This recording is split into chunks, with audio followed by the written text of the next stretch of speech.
खुलुमबाय बे समाव आं नोंथांमोननिसिम मोनसे ब्रेकिं निउज लानानै फैदों। प्रमद बर' आरो हाग्रामा महिलारिनि गेजेराव गोदान दावहा। BTR बिसायख'थिया जोबनायनि उनावबो राजखान्थियारि दुंहाव थासारिया जोबनानै थाङाखै।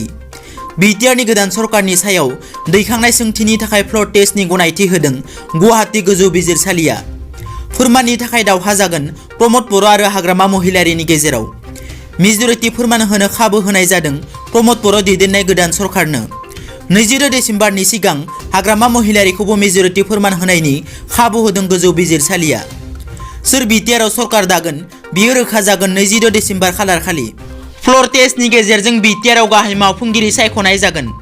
देरहानो हानाय सोद्रोमाफोरासो BTR नि गाहाय मावफुंगिरि सायख'नो थाखाय भट होनो हागोन।